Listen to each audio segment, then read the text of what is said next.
Hi guys, कसे आहात सर्वजण. चला आता सकाळचा ब्लॉग काढते मी. सकाळ सकाळ लय आवरायचा कंटाळ येतो मला. एक तर झोपेतून उठायचा लय कंटाळ येतो माहिती आहे का. रात्री खूप उशिरा झोप लागते मला, लवकर झोप येत नाही आणि मग सकाळी लवकर जाग येत नाही. म्हणून आता मी उठले, आता झाडू मारते बघा. आता एक एक काम तर करावंच लागणार आहे. किती जरी काम चुकारपणा केला, अंगात आळस आला तरी पण घरातली कामं ही करावीच लागणार आहेत नाही का. बरोबर आहे ना. घाण घर सुद्धा पडून देता येत नाही, जिथल्या तिथं सगळं करावं लागतं. अजून भांडे राहिलेत आवरायचे बघा. मग त्याच्यानंतर मी आंघोळ करणार. आंघोळीनंतर मग पूजा घरातली करायची राहते, ती करावी लागल. मग फरशी, किती कामं करावं लागतात बायकांना. सगळी कामं आपल्यालाच करावं लागतात. परत स्वयंपाक रेडी झालाच पाहिजे, लगेच पोटाला भूक पण लागते. आणि तुम्हाला एक सांगते, हे सगळं करत करत मी व्हिडिओ पण काढते. म्हणजे बघा, एवढा वेळ माझ्याकडं नसतो, कामात बिझी असते. मग काम करत करत व्हिडिओ पण काढावा लागतो.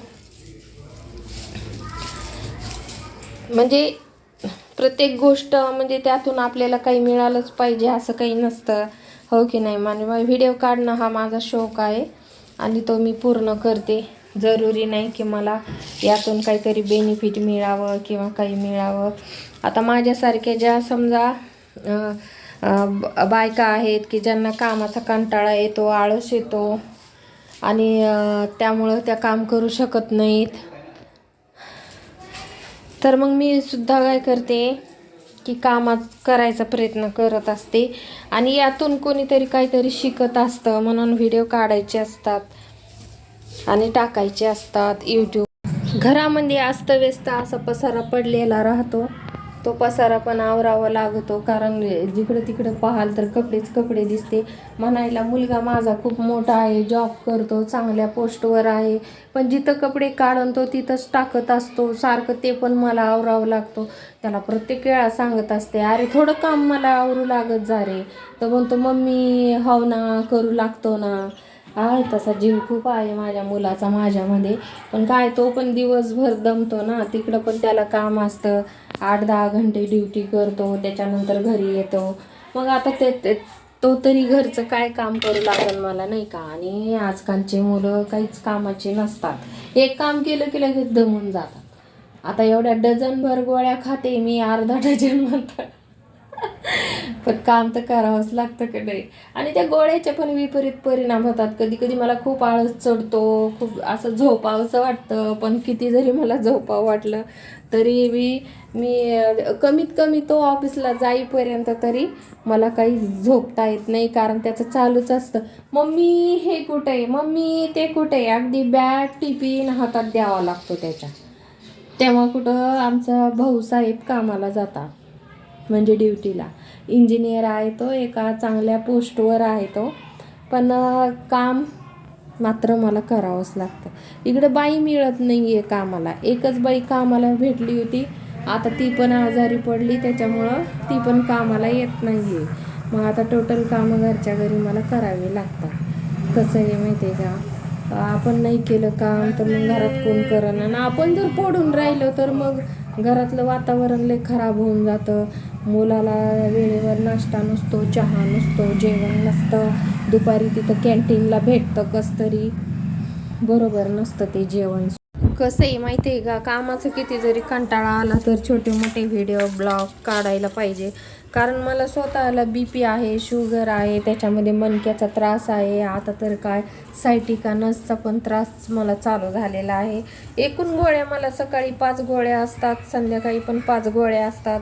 मग हे सगळं चा परिणाम माझ्या तब्येतीवर खूप होतो. कारण जास्त गोळ्या खाणंसुद्धा चांगल्या नसतात, पण तरी जगायचं आहे, कसं तरी काम करायचं आहे म्हणून गोळ्या माझ्या चालूच आहेत बघा. म्हणजे मला इतका त्रास आहे, पण तरी पण मी माझ्या चेहऱ्यावरून तो समजून देत नाही की मला किती त्रास होतोय तो. कारण जे बी कामं करायची ते मलाच घरातली करावी लागतात. सूनबाई आहेत माझ्या, पण त्या डिलिव्हरीला गेलेल्या आहेत. नुकताच 1 महिना झाला त्यांच्या डिलिव्हरीला. म्हणून आता त्यांच्याकडून तर कामाची काही मी अपेक्षा ठेवू शकत नाही, कारण सिझेरियन झालेलं आहे सूनबाईचं. म्हणून 1 वर्ष तरी आता काम मलाच करायचं आहे, मग कशाला उशीर करायचा कोणत्या कामाला, आहे का नाही. आणि हायगाई तर अजिबात करू नये. आता जे बी असेल ते आपल्याला करायचं आहे. आणि 4-5 महिने तरी त्यांना आता माहेरहून मी आणू शकत नाही, कारण सीझर म्हणजे खूप अवघड गोष्ट आहे ही. त्यांना पूर्ण आराम पण पाहिजे, परत बाळाला पण बघावं लागतं. म्हणून आता घरातली सगळी कामं मीच करणार. रात्री एवढी भांडी घासली होती मी, आता अजून थोडी बहुत आहेत पडलेली तिकडे कोपऱ्यामध्ये. मग स्वयंपाक झाला की मग दोन्हीची भांडी एकत्र घासून काढणार. आणि नंतर अजून देवपूजा झाली नाही, 10 वाजलेत बघा. कारण माझं आंघोळ पण राहिलेली आहे. रात्री मला झोप खूप कमी येते, म्हणून मी सकाळी सकाळी जेवढा वेळ मिळेल मला झोपण्यासाठीचा तेवढा मी झोपून घेते, कारण झोप पण मला गरजेची आहे. आता एवढे सगळे आजार म्हणल्यावर तुम्ही सांगा मी काम कोणत्या वेळेत करायचं. पण तरी पण मी सगळं काम बरोबर. रोज एक ताण असतो डोक्याला की काय भाजी करायची, काय भाजी करायची, आज काय करायची, डब्याला काय द्यायची. फ्रीज उघडून पाहिलं की त्यात 1-2-4 भाज्या दिसून येतात. आता याच्यामध्ये आहेत बघा, शेवग्याचे शेंगा आहे, गोबी आहे, फ्लावर आहे. बघू आता कोणती तरी एक भाजी तरी बनवावी लागन. आणि त्याच्या टिफिनसाठी सुद्धा एक वेगळी भाजी बनावं लागते मला, कारण तो सकाळी केलेली भाजी परत रात्रीच्या जेवणामध्ये खात नाही, कारण तो जातोय सेकंड ड्युटीला 3 वाजता. आणि मग त्याच्यासाठी काहीतरी चांगलं बनवावं लागतं. आणि त्याची एक सवय खूप खराब आहे, म्हणजे सकाळची जरी भाजी असली तर तो दुपारी खात नाही, त्याला वेगळी बनवावी लागते. नाश्ता जर त्यांनी केलेला असला तर डायरेक्ट दुपारी जेवण करतो. दुपारी जेवण झालं की मग कंटाळा येतो ना मला 2-2 भाज्या करायचा. म्हणून मी म्हणत असते, अरे सोनू तू कमीत कमी आजच्या दिवस तरी दुपारची भाजी द्यायची तुला डब्याला, पण नाही जमत, बिलकुल ॲडजस्ट करत नाही तो. तो म्हणतो जाऊ दे मग, त्याच्यापेक्षा मला ठेचा दे, नाही तर शेंगदाण्याची चटणी दे, मी ती खाईन, पण मला परत भाजी देऊ नको ती जी सकाळी खाल्ली ती, कारण त्याला खूप कंटाळा येतो. एक भाजी 2 वेळा तो खात नाही. पण हां, त्याच्या जर आवडीची भाजी असेल एखादी, जसं की बटाट्याची चटणी म्हणा किंवा बेसन म्हणा, असं हटून केलेलं मस्त चमचमीत झमझमीत, तरच तो ते 2 वेळा खाईल, पण इतर कोणतीही भाजी खाणार नाही.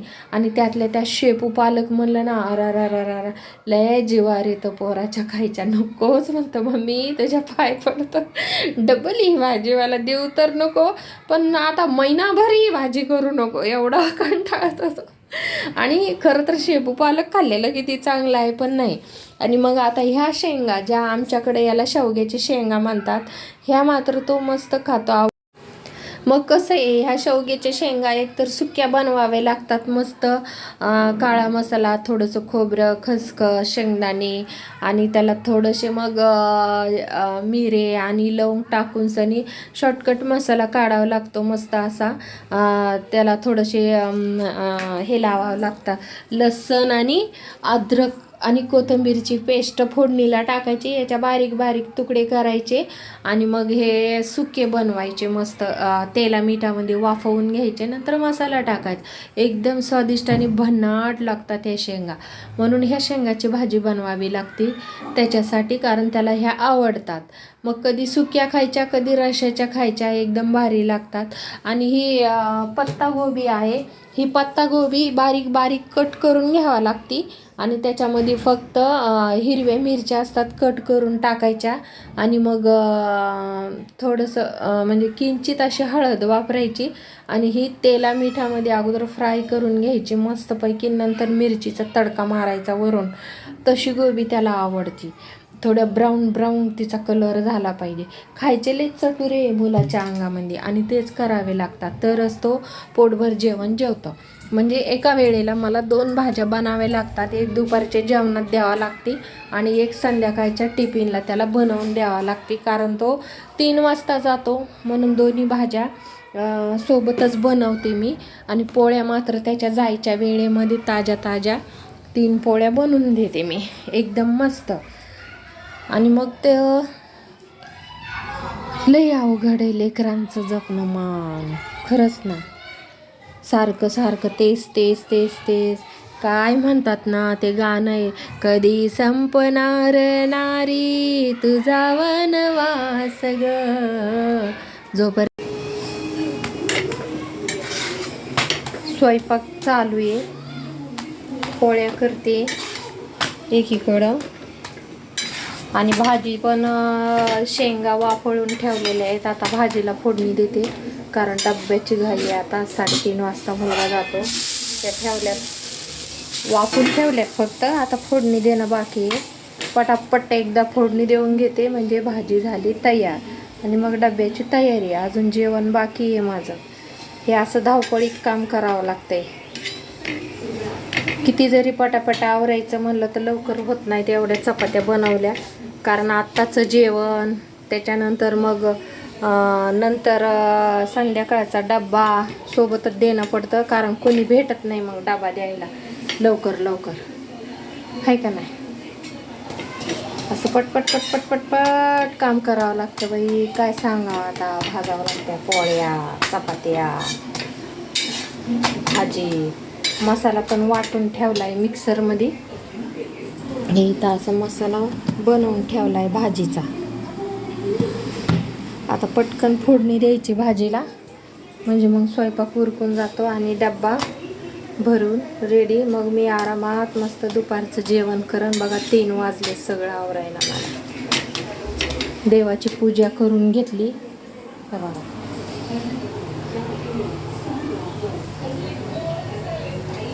देवाची पण पूजा झालेली आहे.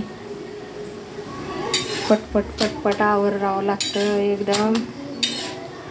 घाई घाई अंबाबाई म्हणतात तसं आहे. आता काय सांगावं बाई, जीवाची कहाणी असं आहे बाई. आलं वाटतं पोरगं. आवरते मी पटपट. आता ही झाली शेंगाची भाजी मस्त आणि आता टिफिन पण मी भरून टाकलेला आहे बघा. तयार करून ठेवलाय टिफिनचा डब्बा सुद्धा.